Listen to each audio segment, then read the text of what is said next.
All right, New York Congresswoman Elise Stefanik joins us now. She had a big win last night herself, and it's good to have you on.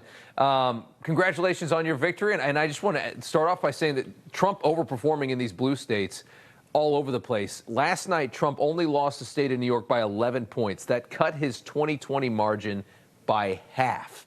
How did he do that? This was a historic victory, and of course, what a huge victory this morning for President Trump to win the popular vote and sweep these electoral college swing states. He overperformed in blue states like New York. Why? Because his message of securing the border, of bringing law and order, of pushing back on Democrats' failed defund the police policies, and talking about the economy and the crushing inflation hurting families, that resonated in blue states like New York, who are experiencing single-party Democrat rule. And on top of that, President Trump campaigned in New York. The mainstream media attacked him for doing so, but whether it was his Madison Square Garden rally, whether it was his events in the Bronx or on Long Island, that was a way to reach out to voters that, frankly, the Democrats feel they are entitled to, and yet they don't earn their vote. So this was a big night for New York, the strongest performance for a Republican presidential candidate since Ronald Reagan in the state of New York. Do you think that those appearances in New York, MSG, Bronx, Long Island, did those help carry some of those tighter races in the House that are going to be the reason why Republicans hold the House?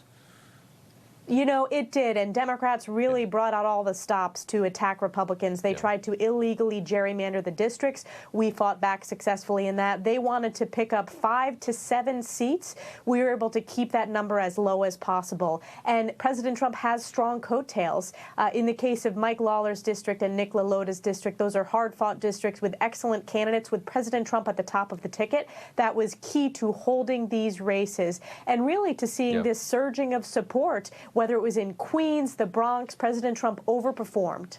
It was amazing to see. I mean, all throughout all of these states. I mean, what he did in Jersey was amazing. In Minnesota, he was amazing. It just these margins were so tight. In Virginia, it was so close. He won suburban women. And I think that shocked a lot of people because we knew how much they were going to weaponize abortion. What do you attribute that to? Well, he won and overperformed among all Americans, and there was a very strong Women for Trump coalition that the media would never take seriously, but so many of us were out crisscrossing the country, campaigning. My message was talking about his effective policies when it came to historic opportunity for women in the workforce during his first term. You had more women working than ever before, the highest wage and salary growth, the highest number of women small business owners ever, affordable child care, increased accessibility of child care. You know, so many of these policies delivered for women, and yet Democrats want to consistently play demographic politics and try to cater to what they think demographics need to hear. No, our message is America first for all Americans, and President Trump's leadership resonated. Let me just play this over at MSNBC. They just have no clue how Kamala Harris lost this election.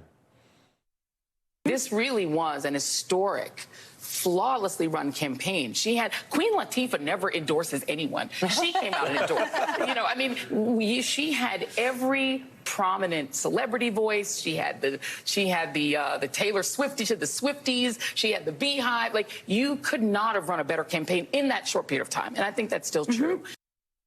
I mean, she had Queen Latifah and all the celebrities, Congresswoman. How'd she lose? You know, what President Trump had was the American people, hardworking families, and I think the days of celebrity endorsements that the left has relied on for so long, it just encapsulates how out of touch their policies are. Their policies do not support working-class Americans, which is what President Trump's message is focused on. Working-class Americans are feeling the brunt of Kamala economics, which has failed us, whether it's the inflation crisis, where it's increases in energy costs, or the wide-open border. So real people supported President Trump, and that's what he highlighted at the convention. That's what he highlighted throughout his campaign. He also highlighted business leaders, visionary leaders like Elon Musk, who are pushing back on the status quo of failed bureaucracy and ensuring that we can reach the absolute highest of heights when it comes to American ingenuity. Congresswoman Elise Stefanik from New York, thank you so much. We appreciate it. All right, we're breaking down last